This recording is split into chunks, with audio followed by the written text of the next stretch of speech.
Hello, and welcome to the Idealized Science podcast. I'm your host, Jacob Beckey, and with me, as always, is Dr. Brian Wargo. How's it going, Wargo? Hello, nice to see you. Nice to see you as well. We're very excited today. We have a special guest, Professor Matt Stanley from NYU. He's the author of several books, including his most recent, Einstein's War: How Relativity Triumphed Amid the Vicious Nationalism of World War One. Dr. Wargo and I read this a while back. I think I read this. I'm a huge fan of Einstein, and anytime there's a new book related to Einstein, I always love reading it. And I brought it to, Wargo and said, hey, we really got to read this one. And so we're really excited to have this conversation with you, Matt, today. So thank you for being here. Thanks for having me. I'm very excited to be here. Yeah. So on this season of the podcast, our hope is to help teachers start to feel comfortable bringing nature of science, history of science, and even some philosophy into their standard science courses. The sort of national and state level standards in education have asked for teachers to hit not just content, but also the practices and the nature of science for some time. And yet, when you go into most high school classrooms, you often see mostly content, right? And so we really want to try and focus on this specifically. And so, the goal of our conversation today would be to hear more about your work, how you got into writing these types of books, and how you see them fitting into a classroom setting. But maybe we can start with just a little bit of background, your education and how you got to sort of where you are today. So, I went to college to study physics and engineering. I wanted to build lasers. That was my thing. And then through a series of odd events, um, I had to take one of those distribution classes that all the students complain about having to do. So I had to take a history class. At the time, I hated history. It was like my least favorite subject.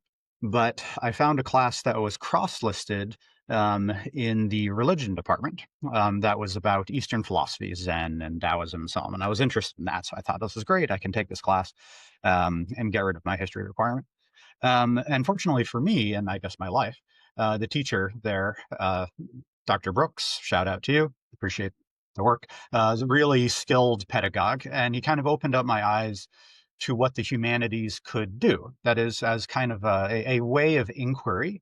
It turned out to be something I was really excited about. So I ended up double majoring in physics and religious studies, but I still wanted to be an engineer. That was going to be my thing, and I was just doing the humanities for fun on the side.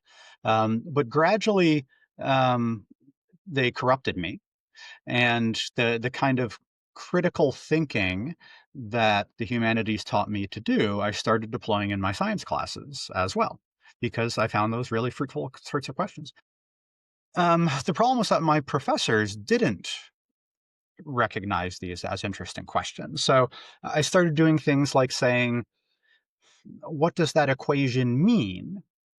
And they'd say, well, it's just, this is how you use it and this is how you calculate it. And I said, yeah, I get that. And I get a decent grade on the test, but I don't understand why you would put Maxwell's equations in wave form.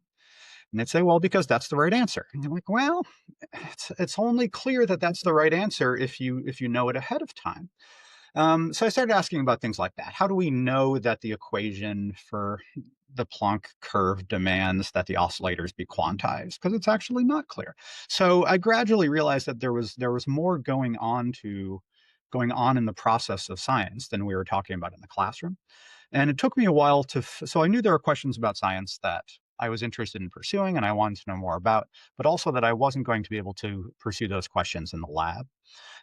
So it took me a few years to discover that there was a field in which I could do that kind of thing, and it's called history and philosophy of science.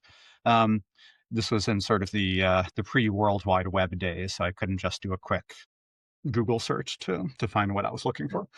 And then eventually discovered that I was pretty good at history, and it was in that framework, the historical and philosophical framework, was a really rich way to engage with things about science that I was passionate about in the first place. Hmm. Very cool. And so, oh, go ahead, Dr. Wargo. Yep. I just love the fact, and it makes sense now that you said I hated history. I didn't like it. That's why the book is so good. No, I mean, honestly, you're coming from it as someone that is, okay, look, I've read history books and it's just not doing it for me. If I were to do it, this is how I would do it. I swear that makes sense why the book is as good as it is, because you're not following conventions. You're saying, I'm going to give what should be given, and you do. Great, I Um, appreciate that. Thank you. Yeah, it was really. I always love it's hard explaining the books, especially to people outside of I think science. You know, when I say that I read for fun, you know, oh, I read about the interplay of Einstein with international science during World War One. It's hard to sell that to people who aren't interested in it as a fun read, but it really was. It really was. But I can do it. I can do it on your this is how you can tell a good book, all right? This is what grabs you. And by the way, I have every one of my students, they have to read a popular science book, and they're all in the camp of, oh, this is going to be terrible, right? And then I always give them a great book, right? And then I read them passages. For instance, by the way, I just put a few little notes here. These orange tabs were this morning of things that I wanted to talk to you about. I won't go through them all. But this is page 3. All right. This is how you know a book's going to be good. It said, I got to switch classes because I can't read with those. The First World War, the industrialized murder that racked Europe from 1914 to 1918, coincided with Einstein's most productive 50 years, 59 publications. You bring in the very worst and the very best of those years in one sentence. You know, right there, I was hooked. And then one of the other things that I always do is I always read the last paragraph of a book. I always read a few pages in, and then I read the last um, few sentences. And here's what yours are. Um, I switched glasses, so I can't see it. So hold on. Sorry about this. How we think about science, how we link it to other parts of our lives, changes the way science is done. We, scientists and non scientists, need to choose what values and goals we want to bring to the scientific endeavor. Einstein did. Boom! I am just sold right there.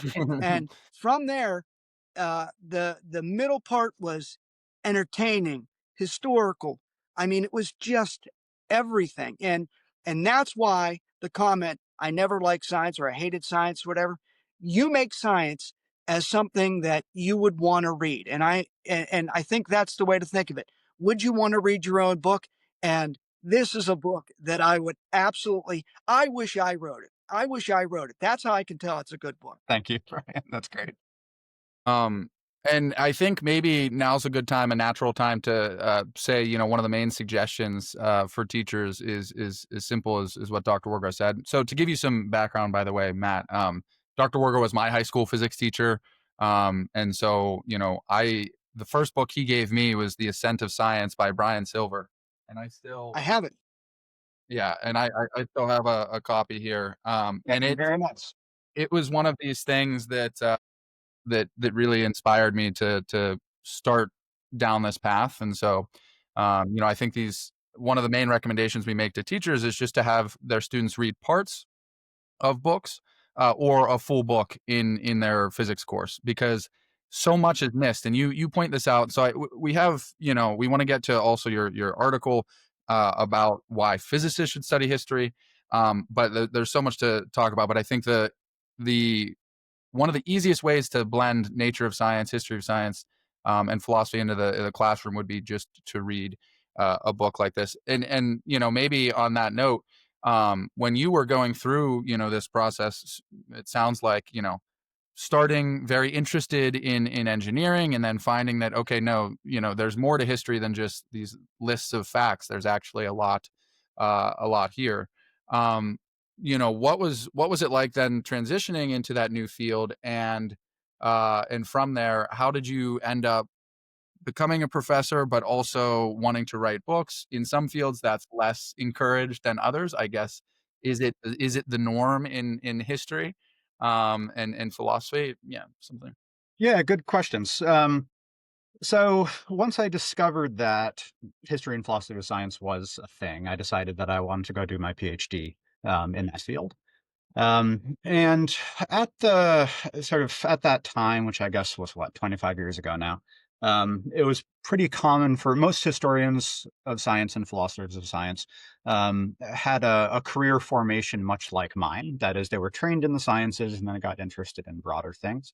So my story was pretty common, and then so because of that, the graduate program I was in was full of people like me. So they worked hard to um, capitalize on the things I was already good at. So I didn't know any history. Like I had never taken a class in the history of science before I started my PhD in it. But I was Is good that at typical for people in the program, or were you no, atypical? I was a little weird for that. Okay. And I had a lot of imposter syndrome for some years. But I knew the technical material well, which was good, and I was good at reading texts. That was a thing that the religion department had taught me how to do, how to read for argument and think carefully about the structure of writing and things like that. So then I picked up the history per se, kind of along the way while I was doing other things. But very much I was there because I had questions about the way science worked that I wanted to answer. Um, and somewhere along that line, I decided I wanted to be a teacher. That was going to be the place where I felt I could really make a contribution. So in academia, if you want to be a teaching professor, you have to publish. And as you say, in history and philosophy, for the most part, philosophy, but almost completely in history, you're expected to write books. So one of the things I had to learn how to do was to write for academic audiences because those were the people who would decide what jobs I got and whether I got tenure and things like that. But fortunately, my PhD advisor um, really encouraged me to still think broadly in terms of audience and writing. So even while I was working on sort of specialized publications, I still tried to maintain a voice that I thought could make sense to non-academics. And actually, this relates to the beginning and end of the book that Dr. Wargo was just talking about, is I spent a lot of time thinking about how to frame the questions I was interested in ways that would be interesting to people other than me. Um, and that's because there's also academics deal with fascinating ideas, but we tend to get caught in our own little areas of specialty, Yes. and we forget to make that material interesting and engaging to other folks. And it's actually not that difficult to do. It just takes a little bit of time and interest Well, in and the doing and so. actual effort, right? I mean, Yes, that's right. people Put it people in. are happy people are happy, if the few people that enjoy their same tiny subfield. This is my qualm with so many published papers, because I'm a physicist working now in a math department, and I yeah, there are papers that just have zero motivation for anyone outside of that exact subfield, and it makes it, impenetrable. Sorry, Wargo, Well, you were gonna say? yeah. Look, when you get a book like this, I end up getting all my other books out, all my other friends, right? And I mean, just by having you put a few lines about like, I mean, just a tragedy of Germany and falling for an ideology and just the self-destructive nature and you end up learning so much. You want to know more about World War One. I want to know more about like, you know, the culture of the time and things of that nature. So that's why these books are so important. And I think you bring that up most specifically in your article from I think it was 2016. But if you leave these things out, students are not going to want to, like, why would anyone want to learn about Eddington? Well, you read about this relationship with Einstein. I want to know more and more about Eddington. And I love how you set it up. You've got Eddington and then you've got Einstein. The most miraculous thing is we're at the end of the book before they meet. I mean, it's like a love story, and it's just fascinating. And you don't really um, steer away from things that we really need to think about. Like, for instance, um, just the idea of should scientists be engaged in war in any way, like the Germans are sending their scientists to the battlefield. And we deal with this today. Like, how should scientists um, be in the general public, and what voice should they have? I mean, everyone's like, oh, I wish scientists would stand up more and speak their mind and things of this nature. But then you bring up the tragic figure of and the complicated figure of Fritz Haber. I mean, what just that tension, and then you make it so that, look, you've got Einstein, you've got Haber, and you've got Einstein, and yet somehow after all of this, they can maintain this odd friendship. I mean, it's just crazy. It is, and that's one of the things I found so fruitful about taking a historical approach to talking about these sorts of questions is that, as you suggest, these are evergreen issues, right? Questions of, how do scientists stand up for moral questions? How do you maintain intellectual integrity in a politically charged environment? These things are really relevant today. And Today. pointing out that extraordinary people in the past, like Einstein, had to deal with these things. What do you do when your best friend turns out to be a war criminal, right? Einstein and Haber. How do you make sense of these sorts of things? So I find that, and in the classroom, for instance, talking about these things in a historical context gives enough distance that students are willing to engage with it in a way they might not otherwise, right? If I just sit them down and say, okay, we're going to talk about climate change and political interference, Charged and things, emotionally for right? a lot Then of that's right. yeah. Everybody will clam up, and it'll be hard to actually have a conversation. But if you put it 100 years ago, and then at the end of that conversation, you say, were there any lessons from this for things we worry about today? And the students can make the connections very quickly. Well, I And I wish think they that's would also read this true. book today. We need it today. It'd be I nice. mean, my So, gosh, you look at the news every day, and it also provides a little bit of context. Younger people are seeing this political and scientific turmoil that we're in right now. Budgets are being cut, like and they would say like never before. But we've been through tumultuous times before, and if you don't have a historical um, context to help you understand that, it can be absolutely frightening. It still is frightening right now. But so I think these books pull in all of the other disciplines that science needs to really be understood. I would agree. I think okay, so I can tell Wargo wants to get properly into the book. If you can tell he enjoyed it. I want to uh, uh, acknowledge that my relative excitement to his, just because it seems like it's lower, doesn't mean I didn't enjoy the book. So I just want to no get that out By worries. the way, if there. you're ever having a bad day, we did a book review on this book. If you're ever having a bad day, just go and listen to that one. It's like an hour of us just talking about how great this book is. So, you know, And I thought that was I thought these things were things that people would not want to listen to, but Wargo has one before we formally started the nonprofit where he flips through an old book about Dirac, and it has like it literally just flips through and it has thousands of views. It's very funny. and The Dirac in, is not an interesting guy. He's yeah, just not. A and little weird. but and it's yeah. I literally did it as like a service project. I was like, look, no one else is going to read this monster. I'm one of the weird guys, and I actually take notes the whole way through, and I just flipped through it like I did here, and it was surprising how many people really enjoyed that I did that. Look, if we can't as educators get people to engage with this kind of media versus these phones, we are in bad shape because anyone can put something on you know, a little video or something. But when you write it in print, especially if you have a physical book, you better have confidence in what you've just said because it's there in print. There's a difference. And there's also that, we're talking about just in engineering, we're talking about bringing in history and philosophy and things of that nature. There's something different about reading a physical book. There is a physical page. You can smell what a book smells like, and it's different. And so I don't let my kids read digital books. They have, like, every book I read, I get another copy for school, and they have to have a physical book. There's just something about it. Hmm. Yeah, I completely agree. Mhm. So one thing we often, sort of as the starting point for engaging teachers in our workshops with nature of science and students as well. So I remember vividly sitting down in Dr. Wargo's class when I was, well, that was pre-doctor, so that was Yeah. Wargo's class.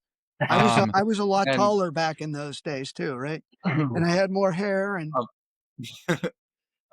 but I remember sitting down and the class started, so I was super excited to take physics. Um, and I sit down, and the first day we get a piece of paper and it says, "What is science and what do scientists do?" And that's what we had to answer. Um, and I remember thinking, like, what in the world does this have anything to do with, learning physics? It was confusing, but everyone was also confused. So it was like, okay, I guess this is just what we're doing. But it turns out that his whole course is the first course in physics is structured around basically helping students evolve their answers throughout and refine their answers throughout the process of his course. So this is one of the ins that we have, sort of for nature science. It's so easy for teachers to do and to take their answers before and after and have this explicit instruction throughout. What we wanted to do, since, I guess, would you refer to yourself as a historian, a philosopher, a historian of science? How do you, when you tell people That's what you a do? that's a good question. So it varies a little bit on context, but usually I'm a historian of science, and I say that because that's the kind of writing and research I do. Um, and if I when I'm talking about teaching, I'll usually say history and philosophy of science because the philosophical questions are a big part of that. And if Right. I'm pressed a little further, I might say something like I'm a science educator. Okay, got it. So Mhm. what we wanted to ask was essentially, for you to give us your answer of what is the history of science? Truly, what is the history of science, and what do historians of science do? Oh, This that's two-parter. a terrific question. Yeah. Um, So the I guess one way to think about it is that history is a way of asking certain kinds of questions, right? In the same way that a lot of people mistake science for a list of facts and figures, people mistake history for a list of dates and names, and neither of those are true, right? Science is a way of investigating the natural world, and history is a way of investigating what we as humans do. So, as the just kind of right there in the title, history of science suggests how can I bring the tools of history to science as an object, right? So, there are historians of politics and historians of revolution, and I try to do that for science. So, I'm kind of winding my way around the focus here. So, historians generally are interested in kind of two broad questions. One is how do things change over time? Right. So the United States used to be a certain kind of political structure, and now it's a different kind of political structure. How did that change? So that's part of the questions you ask about science is that there are ideas we have in science today. They're different than ideas that scientists had 100 years ago. How did we change from one to the other? And those are important, interesting questions. And then, kind of, the second big thing that historians do is they're interested in context. That is, whatever it is they're interested in studying, they're also interested in all the other things that are going on around it. So, and then how those other things, how that context affects the particular thing that they're interested in. So, again, if to go with the metaphor of a historian of politics, might say, well, I'm interested in the history of American politics. What was the context of certain political decisions? And it turns out that political decisions don't get made in a vacuum. They get made in relation to cultural concerns and geographic developments and all sorts of different things. So, part of the mission of the historian of science is to ask that question about science too. That is, science gets done, right? People have ideas, they run experiments, they do calculations, but it's done by people, and people have context. And that turns out to be actually a controversial statement, even if it seems Mhm. kind of straightforward.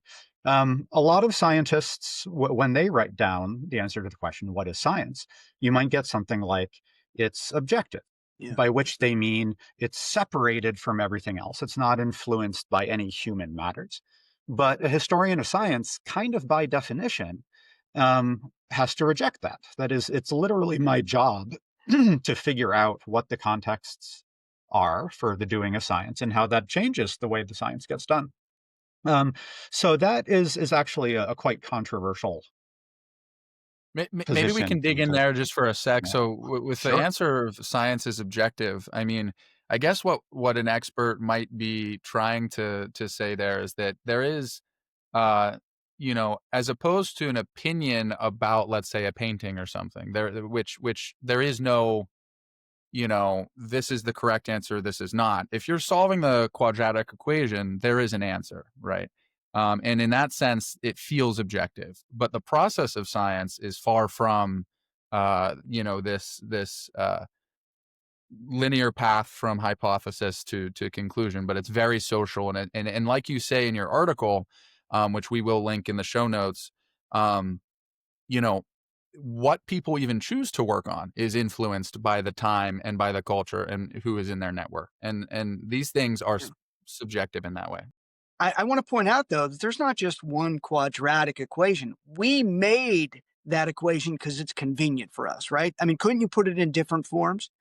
And right? I guess you would. I mean, my point is there that okay, if you're asking a question purely just mathematically, could there be a different form, right? I mean, if we lived in a what we know is that the quadratic equation arises in settings, in physical, settings that are then testable, right? So, in that way, it's an equation. Of course, you could write down a different equation.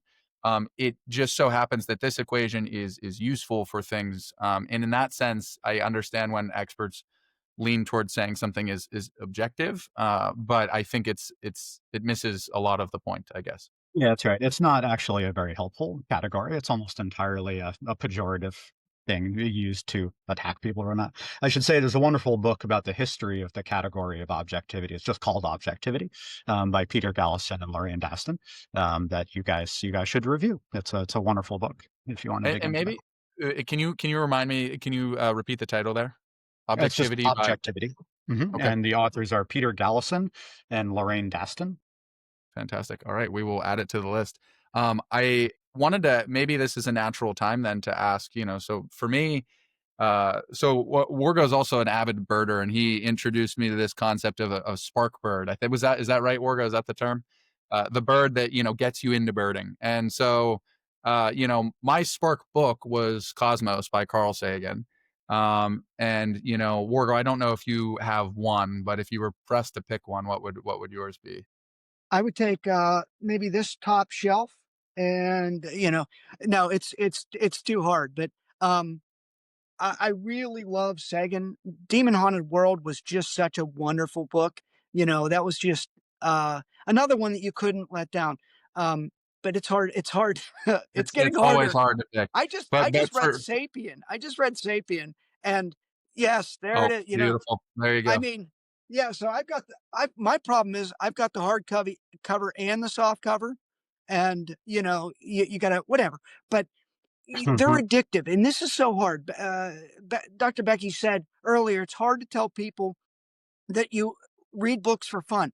But once you get started and once they start referring, it's kind of like you think of them as your group. They start referring. For instance, in your book, you end up talking about uh, Collins and the Golem series, right? And instantly I'm like, there aren't that many people that read this, and I know exactly what he's talking about. But it is like one of those things that you end up getting a bigger and bigger friend group because they refer to one another. It's like bringing in friends.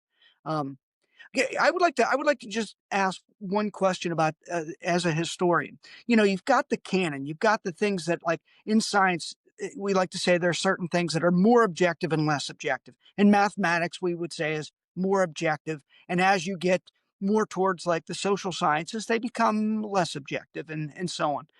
There are certain things in history that we like to think are part of the canon, right? These are certain things that we want every student to learn and know. How does that relationship? What do you think the ideal relationship is with? There's certain dates you need to know. The American Revolution. You really need that. That's a good one to have a foundation on. But you've got these pieces that you want to know, but then you've got all the context, all the messiness around it that is like humanizing, that makes it interesting, that's entertaining. What is the appropriate relationship with history of knowing particular things that we all need to know, and then allowing you to go out and find those pieces that you love? I don't know if you can say anything about that. Especially in an era where you can search things so quickly. I'm curious, to add just a slight tweak to what Wargo asked. I think it's more relevant now than ever, to have that sort of input from an expert. Yeah, unfortunately, I don't know if I have a clean answer to that. I should say I've spent a lot of time in a lot of faculty meetings over the decades arguing over precisely this question. What are the things that everybody needs to know? Um, and it's tricky. I teach in an interdisciplinary school, the Gallatin School at NYU, which is a wonderful, wonderful place, and I'm so grateful that I'm here. But when you get a room full of people from all different disciplines together, everybody has their own answer for that. And it's very hard to satisfy the scholar of Greek theater and the volcanologist all at the same time If you can with believe these that. sorts of questions. That's Um, and I should say, and that's true in my classroom as well, because my students are all interdisciplinary too. So I can make no assumptions about what anybody knows or is interested in when they come in the classroom. So sometimes I have students who have never heard of the Protestant Reformation. Sometimes I'll have three students who are intimately familiar with John Calvin's personal works. So I have to kind of be ready for them all. This is a roundabout way of trying to think about how to answer your question. Um, I have things that I want my students to know, and sometimes that's things like the concept of laws of nature, maybe even something as broad as that, or the idea that theoretical ideas need verification, and that's a hard thing to do. And then historically, maybe something like um, national borders change with time, and ethnic categories are fluid, maybe things like that. So what I spend a lot of my time doing is, when I put my syllabi together, okay, these are my core ideas I want to get my students at, but then I have to figure out how to get the students from where they are to where I want them to be on that. So I need to be open to them to figure out, oh, this student is interested in media theory. So they think they're not interested in the laws of nature at all. But what I'm going to do is I'm going to have them read Cosmos and watch Cosmos. And then they'll get excited about how Sagan uses the two different media to make certain points. But I'll have them watch the episode where Sagan is talking about the laws of nature. And then I've sort of gradually tricked them into thinking about these scientific categories from there.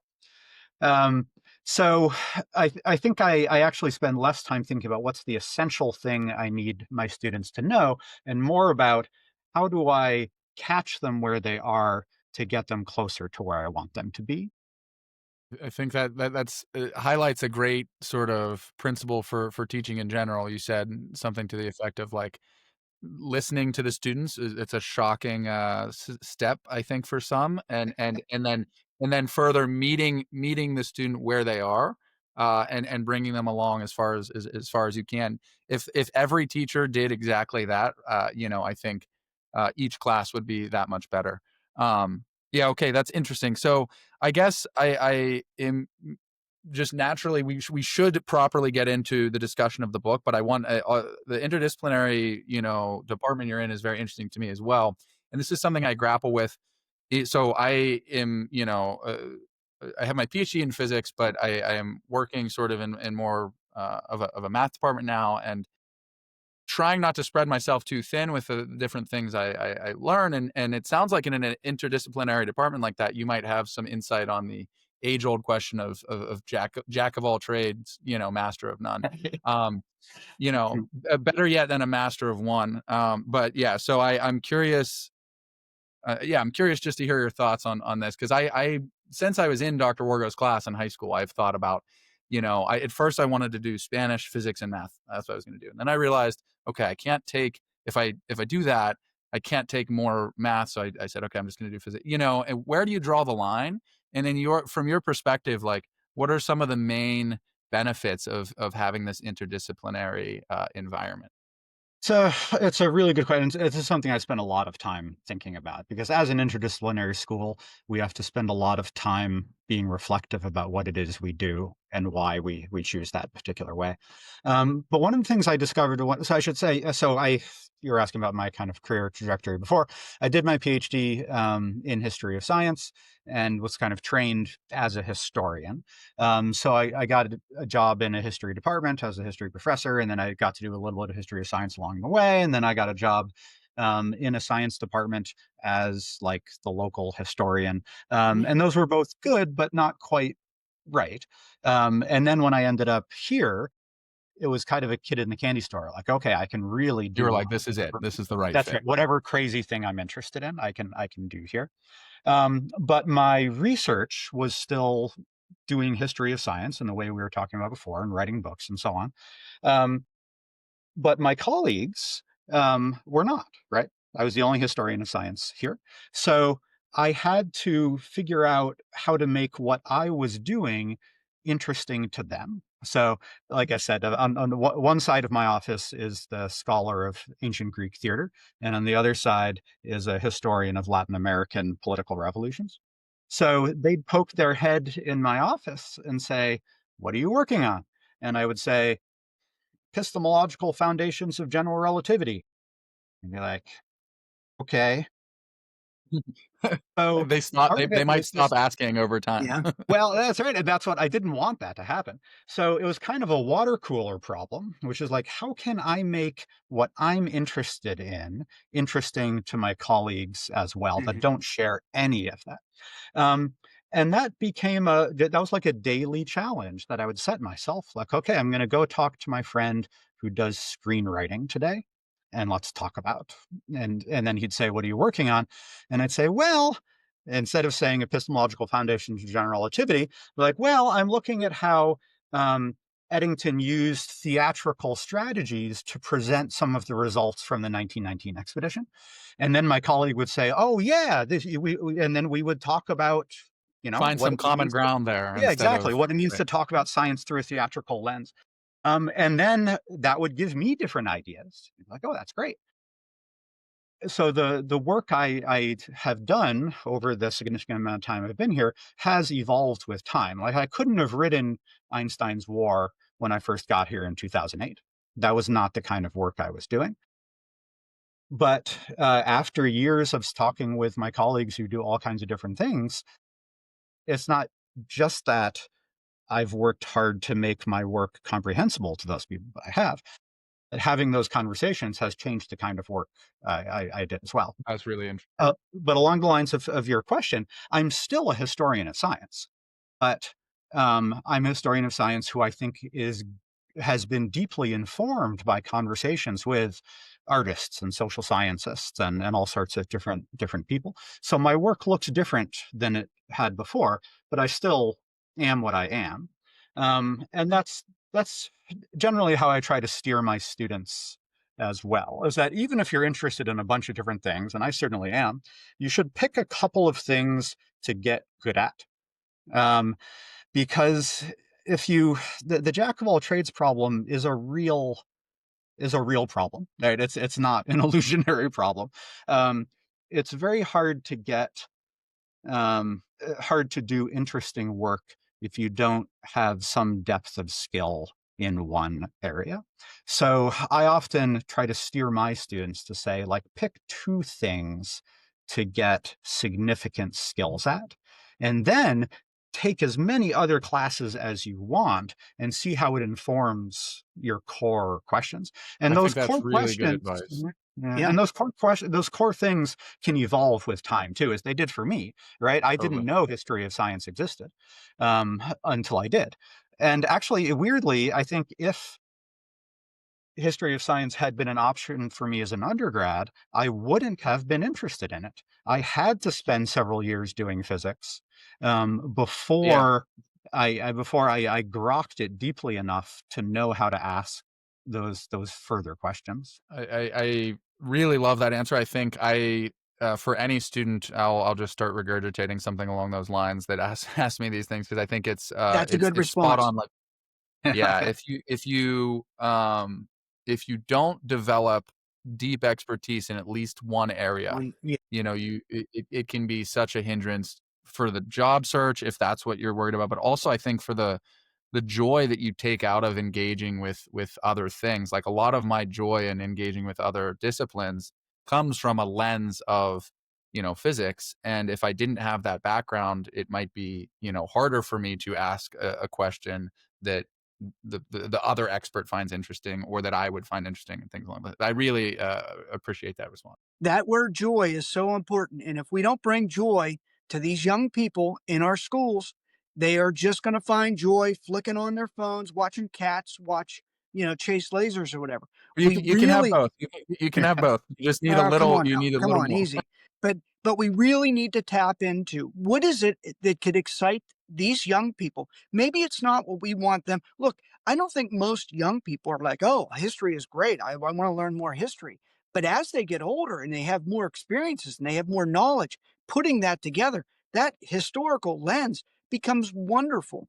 If we can start tapping into what is it that makes it interesting and take it to the student's level, because boy, if we don't, we have students that are just inertly in school and they are not really growing.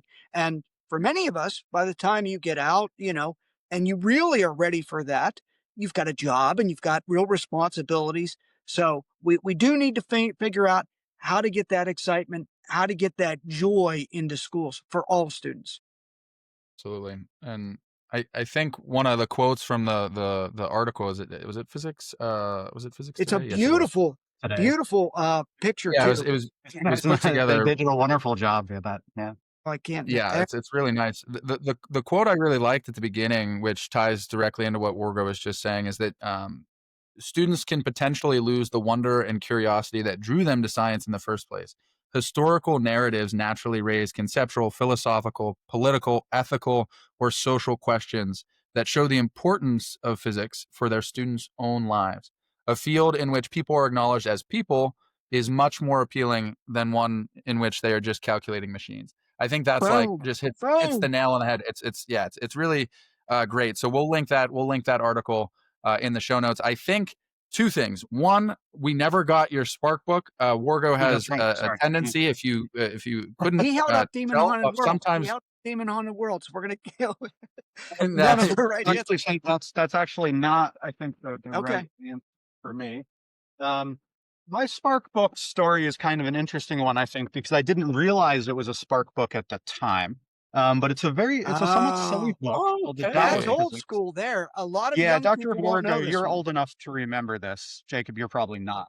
Um, I'll so take that as this a is, compliment. um, let's see here. Um, as many nerdy kids did, I spent a lot of time at the library when I was young, and I essentially just kind of started at one end of the science shelf and read to the other. And most of them were fairly straightforward things. There's some gems like Sagan and such mixed in.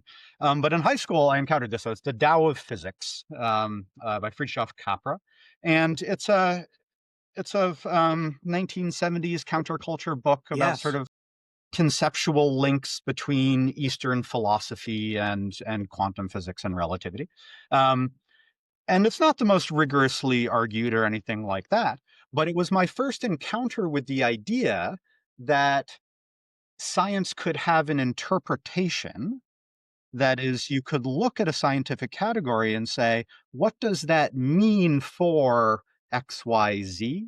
And then how does XYZ help us understand what the scientific idea was in the first place? So this got me thinking long before I knew there was such a thing as history of science or philosophy of science, but it put that bug in my head to start asking those sorts of things. And I don't think I returned to this book probably until after I had finished my PhD, and I was like putting together syllabi for my classes. I'm like, what's that old Capra book? I should go look at that again. And I realized that it had been kind of lurking in my subconscious all of Yeah. these years. And I actually I assign some of this for my students to read too. And interestingly, it's still really engaging for them. It's a book that's very much a product of its time. So, and in a certain sense, it hasn't aged especially well, but the students still Yeah. really like it. Um, I got to ask you a question because you're the age that you might remember this one. The Ascent of Man by Bronakowski. Did you ever read Fantastic. that one? Sure. Oh Yeah. my. That's a good one too. Like I Mhm. that's a generational thing that this younger generation, they're never going to read it. So I did a book review through. I can't find it. I've got 2 copies here and I can't find it suddenly. But that one was another one of those like that is a masterful book, you know. But it's you can tell it's just of a different generation and Mhm. I wish I did a book through and actually I got a lot of really nasty comments because I said they also made a series. I don't know if you remember, it was on PBS. And It was they it they was had Sagan's inspiration for Cosmos. Yeah. yes, exactly. Mhm. And I made the comment that like, look, today's camera cinematic eyes are gonna not like the grainy old VHS type of and boy did they come out in droves. What are you talking about? This is the greatest series. And they were really, really angry that I said that. Not that I said the book was fantastic, but that I said that, young people might not want to watch the old grainy footage. So I learned my lesson It's there. well, I mean, I teach a whole class on Carl Sagan. So we spend a lot of time watching Cosmos and talking about it. And one of the things my students I've been teaching it long enough now that I've seen sort of shifts in this. And the last time I taught it last year, the students' first reactions was, "Why is the editing so slow?" Yeah, right. Some I mean, of they don't some of know. those classic episodes just has Sagan standing there talking for 5 minutes.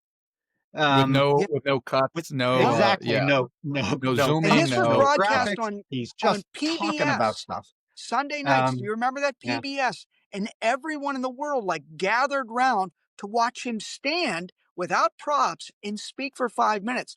I remember I was a young lad at the time, and that the one public television station in Pittsburgh was Channel 13. Everyone at like 7 or 8 o'clock at night turned that on, and what a revolution! and so the students, they notice this, but do they come around to it? I mean, I remember watching it, so after I read it and I was like in disbelief, and actually I haven't reread it since, and so I really want to. It's been one of these where it's like I'm almost scared to go back because it's in my memory as this perfect book, and I Yeah. worry that I'll now go back and tarnish it in some way. So it's just always on my shelf. But the I'm curious of 2 things, and then we're really gonna get into the book. So in this course on Sagan, uh, so do you have them then? So you have them, I assume, read portions of it as well as watch, and then do they also watch the updated series with Neil deGrasse Tyson and compare it all, or what? I'm just curious to hear more about the course. It sounds like an awesome course. Yeah, it is a lot of fun. We don't watch the most recent iteration of that just for time purposes. But I have them, as you say, both read and watch the original, so we can talk about the how media changes the way people think about those sorts of things, and then that becomes an entry point for talking about the role of the scientist as the public intellectual, which again is something that is really important today. So, looking at how Sagan sort of became that kind of figure and created his own role for that helps them understand a lot of what they see today. But one of the things that the students always want to talk about, and I'm happy to do so, is could Sagan have become a famous uh, intellectual today? Was did it? Could he only have thrived at an era of 5 minute edits and brown turtlenecks? Um, and the students are always split on it, which is what makes it an interesting thing to talk about. But interestingly, one of the first thing we do the first day of class say, "Have you ever heard of Sagan before? And if so, in what context?" And this last time around, many of them knew him from a TikTok that had been going around, in which somebody took the pale blue dot speech Sure. and just put it to graphics or something like that as a TikTok, and it just went around and people watched it. So many students, that was their very first encounter with him. Okay. But they found it compelling and interesting. So that suggests to me that, yeah, actually, maybe he could survive in a TikTok era. He was He might need an magnetic. editor, but Yeah. yeah, but he might need an Don't editor, we but all? he was poetic. Yeah, well, don't we all? You do not have to tell us about that. Yeah. So, no, I think he probably, would have. I think it's I've never, to this day, I think, really read someone or heard someone speak about science in a way that was, um as poetic, but also as it, like, so clearly felt by the person. I feel like sometimes there are people that, you wonder sometimes about motive, but his motive always seemed very pure. Sagan, anytime I listen to him, so I have very nostalgic. Even though I wasn't around to watch them live, it's still a very nostalgic series and book for me. Um, Okay. Well, this has been so much fun already, and we haven't even got to the main thing that that we want to discuss with you today. So this whole season is about trying to encourage teachers to encourage their students to read in the classroom, and we think it's the way to spark excitement about physics and science in general, as well as to contextualize the process of science. So we want to jump in to Einstein's War. So I mean, the second book I ever purchased. So I had watched. This is a true story. Watched what is the show called on Big Bang Theory when I was in ninth grade or whatever it was, and I bought two books. One was just basically a children's book about physics. I was just curious, and the second was I just the face was so recognizable. I was like, well, I'm just Mhm. gonna, and I assumed I would read the basic intro of whatever it was, and then I would jump right to this. And that's not how that went. But it took a long time before I fully could get into Einstein. But then it just became like most people, it became a fascination with him as a person. The his entire you know way of being has been immortalized and made synonymous with genius. And what I love about the why I was so excited about your book, well, first, I picked it up because it mentioned Einstein. And then, what I realized is although it is, of course, about Einstein, it's about so much more than that. And it gives context to his life and this story. Really, it is central. I mean, it is a story as opposed to Sagan, who's each chapter is a new story. This is a story that runs through the whole thread of the book, and yet is super captivating. So I think for the listeners, if you can just give a brief overview of the story without maybe spoiling any of the best parts. There's But no way to. keep There's so much in here. There's no way you could give it away. There's so many things Uh, happening. I guess roughly speaking, the story is of Einstein trying to figure out his magnum opus, which ends up being the general theory of relativity, his great theory of space and time. And what I found sort of missing in all the ways people have told the story of how he developed that theory is the fact that he's doing it literally in the middle of World War One. So he's trapped in Germany. He's starving a to death, small detail, a small detail. Starving. right? He's literally starving.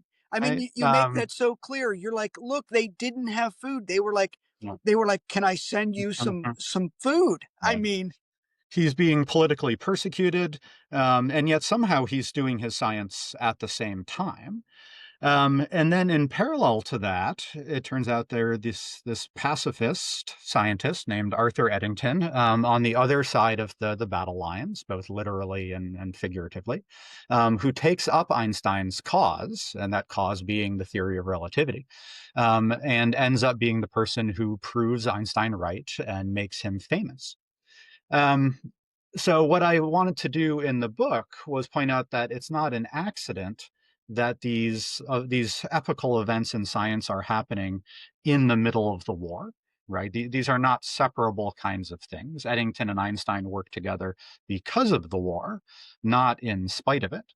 And So I think that telling the story through the lens of the war helps us understand Einstein better, Eddington better. I think, in an important sense, it helps us understand the way science works better and the kind of values and ideals we want to attach to science. And hopefully, along the way, the readers learn the science better too. And I think one of the things I really worked hard on was spending time on Einstein's failures and mistakes, right? All of the errors he made along the way, because in an important sense, those are the same errors all of us make when we're learning relativity. And you're like, all right, well, what's the preferred reference frame? And Einstein spends a few years before he's convinced that there is no preferred reference frame. We all do that. It's all the same kind of thing. So I find that students are much more willing to make mistakes if they understand that Einstein made the mistakes too. And making mistakes is absolutely essential for learning anything complicated and interesting. So that's my hidden agenda in the book, was to try to give people a framework for how to think about difficult things. One of the things that I think I really just, hadn't thought of before is, look, Germany's gonna lose the war. We know that. What do you do with them afterwards? And you're like showing that the scientific community was saying, maybe we get rid of we just ignore all of their science. They're no good anymore. I mean, like, what do you do with your enemies after the war? I mean, that's just such a human thing. And in science, we really don't think of having like, oh, you're with their team, we're on the science team. And so that interplay and the difficulty with that. And if you're on one side and your colleagues of science are on the other, what do you do? And how do you walk that tightrope without yourself being called a traitor, or, with all of the names that they used, even for the conscientious objectors. And I mean, it's just such a weird thing to think about, because we live in a reasonably tolerant time right now. But my, oh my, 100 years ago. And I feel that we're slowly creeping back into some of those mistakes that we made. and in terms of getting students to read in the science classroom, um, uh, a helpful, I find sometimes a helpful way to do this is to remember that reading can be a group activity too. That is, it doesn't have to be everybody sits there quietly, reads on their own, and then we ask questions about it. You can put a page of text up on the PowerPoint and say, we're actually going to read this line by line together. And doing that with, say, something Einstein wrote. You say, this is Einstein laying out his ideas about what, I don't know, a cyclic cosmology might look like. And we'll read it together. And when we hit, a word that somebody doesn't understand, we're going to stop and we're going to talk about that for a while. And we get to the end and we say, okay, he's in a different place here than he was at the start of that. Can we reconstruct his chain of reasoning along the way? Um, these can be really fruitful things to do. It's also just a lot of fun to see Sure. someone like Einstein in their own words, right? But an You get important the, point you're making is you cannot, like, a lot of, I think the failure with a lot of people that come in and try and read history of science, philosophy of science, any kind of popular science book, they think I can just skim through this very quickly. And there's just no way. It's too um, technical, and the ideas are complicated. And so I think one of the things that you're saying there is you have to teach them how to read science, because it is fundamentally different. And yeah. please don't think that you're going to cram this in. I'm going to read 50 pages tonight. There is no way to do 50 pages of this kind of work. If you That do, that's like, some of the best books, if you do 3 pages in a day, that's a good day. It can be, yeah, That's an Jacob. interesting point that I maybe hadn't considered when you are trying to introduce students to this for the first time. I feel like it can be really daunting if you start hitting a bunch of jargon, for example, or if you're reading like older texts, the way they wrote was just different. It's different. Um, and yeah, I really like that idea of reading a small passage together as a sort of an entryway into now. Oh, I really want to hear more about, like, this Einstein character is more than I thought. I really want to read more about him. Right, that might be a nice hook in addition to being valuable for fostering dialogue in the classroom and and whatnot. I really like that. Very good. Okay, the part of one of the parts of the book that I found, so you mentioned about the mistakes that Einstein made. I think that's one of the most important things that you highlight because um, certainly I'd say day in and day out doing research, mathematics or theoretical physics, it feels, I mean, it's just all mistakes. And Wargo has to deal with me when we're trying to, get stuff done for the nonprofit every day is another update of, oh yeah, this proof technique didn't work, and it's just day in and day out. So what I love about the story is it also tells a story of perseverance and of the collaboration that's necessary because oftentimes people it's fundamentally incorrect that people say Einstein was bad at math. I think there is a quote, you can correct me if I'm wrong, there he Yeah, yeah. refers to this kind of tongue in cheek and maybe to make a student feel better about it. But this gets taken as like he was mathematically illiterate, and of Right, he course that's couldn't do only algebra. relative to the greatest Or his living buddies. math. But I like that context because even if it is relative to the greatest living mathematicians, that is kind of what matters, right? It does not matter if a second grader is worse at math than a senior in high school. They should be worse at math. How do they compare to their peers? And so the fact that he, has these struggles, I think, is really humanizing. I think it's a great thing to highlight in this book. Yeah, and then and he's totally upfront about that, right? He will write to his friends and he says, "I am totally confused. I need your help." And he does this over and over and over again. And then when people help him, he's super grateful. Right? It's not like he forgets them either. Yeah, we delete these from the stories of heroic science that get told. But, like, you can have, really, I often say, now Einstein never wrote down an equation that somebody else didn't write down first. Mhm. And I say that to point out that what we think of as sort of innovative genius is not that he was sitting there, there was nothing on the page, and There then was the something. theory appeared fully formed, but rather he took all these ideas from all these different places and put them together in a new way and thought about them in a new way. Right? But in order to do that, he had to go talk to Lorentz and Hilbert because then they would say, "Yeah, it's like this," and he would say, not quite, but I'm so glad you told me that, and now I'm going to run with it in this different kind of way. And we can track that in so much detail in the story of general relativity. So I find it really illustrative for that reason. And the connections that he makes, the individual connections and how that helps him. We always think of the lone genius. Oh, he's just sitting there. No, he's got this village that he's constructed and he's relying on them for all of the things that he is missing. And that includes motivation, that includes food sometimes, right? Love, attention, all of that stuff. Or if he's just being socially awkward or doing things socially inappropriate, others that come in and talk to him and say, look, we got to talk to you about this, you know. I mean, it's just this look, I think there's something to when students are first learning the idea of having some kind of legend there, right? Because if not, they're going to use football players or baseball players or someone else who has like some kind of jet, some YouTube person. If we don't give them some kind of legend story, they might never get hooked. And then as you age and you mature, you realize, okay, maybe they're not as legendary as we thought they were. They're human beings. But then you realize that, boy, I'm nowhere near that. They are still doing things that I admire greatly. So I think Yeah, there's and there there's that tension between legend versus, that's right. giving And us you a Reality. can real be you story. can be a but you can be a part of that Yeah. too. Even Yeah. even if you're not the most extraordinary person in the room, Einstein needed his friend who just caught his algebra mistakes at the Yes. end of the day.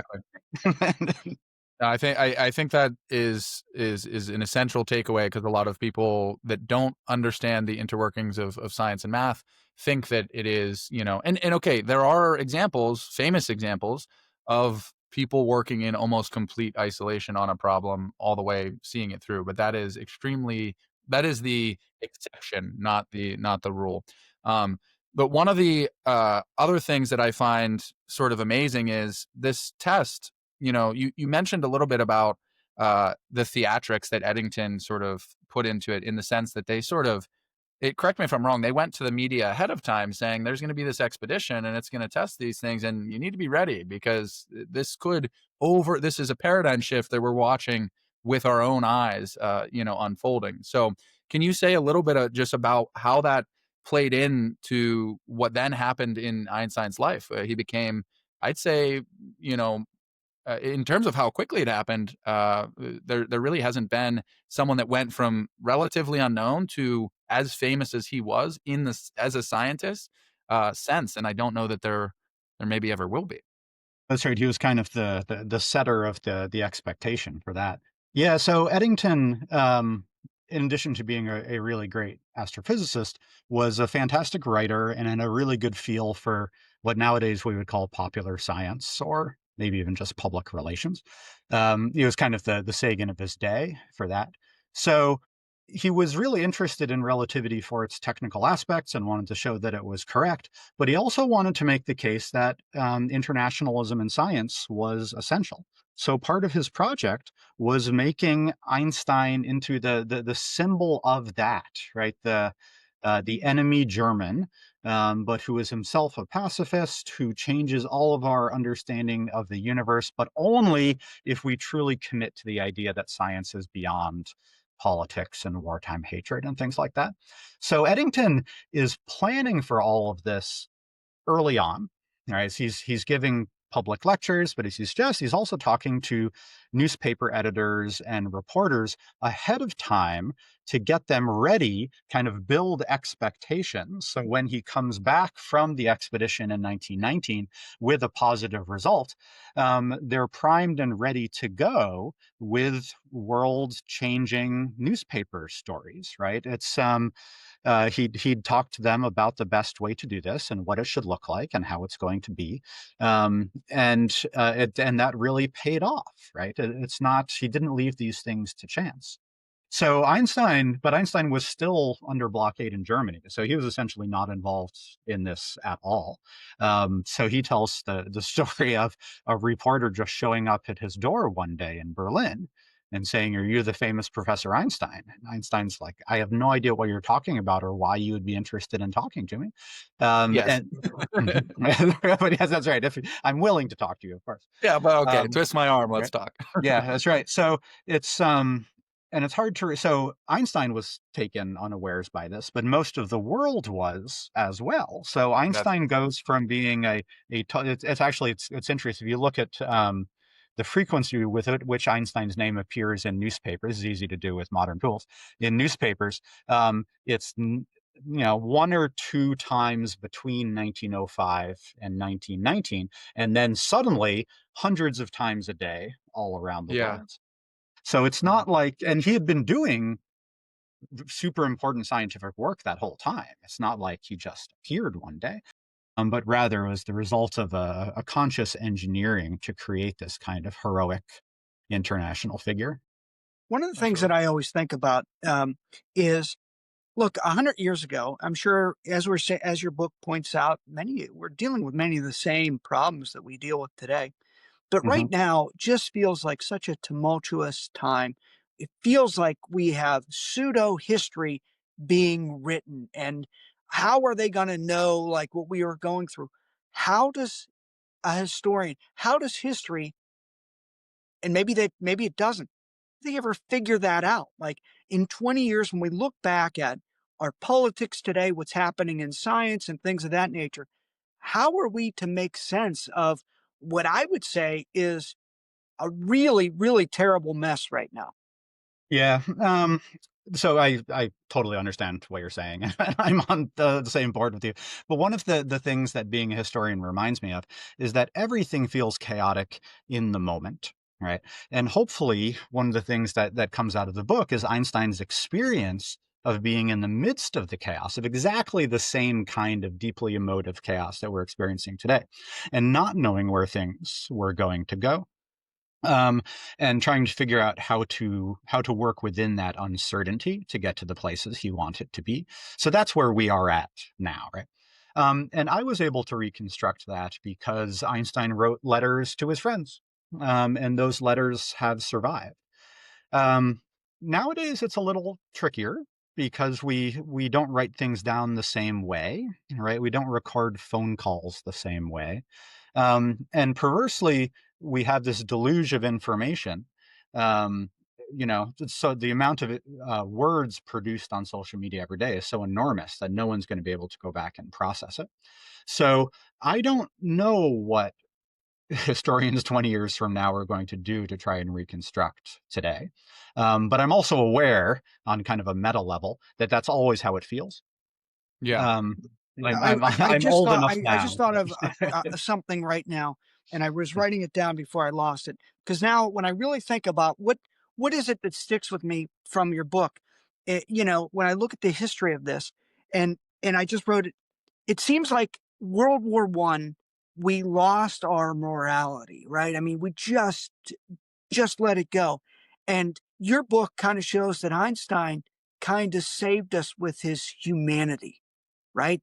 Yeah, he did great science, but it was the person, it was how he interacted that somehow was the mechanism for healing or almost forgiveness. I mean, you point out that there was severe difficulty in even the British, accepting an invitation to speak of rel. It's just maddening to look back at the errors that we make, and then how do you get out of them? And I think, and hopefully, one of the lessons I tried to get across in terms of those sorts of things is that people like Einstein and Eddington had to work hard to make humanism triumph in that way, right? This is not a thing that happens inevitably or accidentally. I mean, it's nice to think about an arc of history, but I actually don't think there is one. It's just people and groups working hard to accomplish certain sorts of things, um, and that's what we all have to do, right? We need to make the decisions about the things that are important to us and then try to decide what can help get us to those places. And there's a lot of failures and mistakes and errors along the way. But that is actually what it means to be human. And we can't expect perfection out of the gate. It's a good way to True. put it. I think it's spot on. And maybe that's a great point to sort of wrap up. And I really appreciate you taking the time. I've enjoyed this. There's so many other things we could talk about. I've enjoyed it immensely. And to teachers and students and just people that are interested in the history and nature of science, highly recommend Professor Stanley's book, Einstein's War. And I really like the takeaway for teachers of, if you want to get your students to start thinking about reading this type of stuff, just integrate it in a small portion in your class. And it can have a big effect. So is there any, final thoughts that you might want to share to say a teacher or professor getting started, things that have worked for you or things you might want to impart? I mean, it feels a little trite, but it's kind of the power of telling stories. Yes. Is stories gets people to places that they would not get to otherwise. Um, so whatever it is you're trying to teach, figure out what the story of that thing is, not just the content. Um, and even if it's the first 5 minutes of your class talking about the story, that can be enough to get people motivated and excited about that. Think it's spot on. I think it's great advice. Great advice. Um, Yeah. Well, thank you very much for taking the time. And yeah, we really appreciate it. I think, Well, this was great. Thanks so much for having me, and I'm really so pleased with the kind of work you guys are doing. And for anybody listening to this, I'm more than happy to chat about things if I can be of help. Let me be a resource if I can. fantastic. Much appreciated. If it's okay with you, we'll put your email in the show notes, and if people have questions, they can potentially reach out. Yeah, please do. Really, really appreciate it. Mhm. Awesome. All right. Well, thank you very much. Thank you, thank Um, you, thank you. awesome.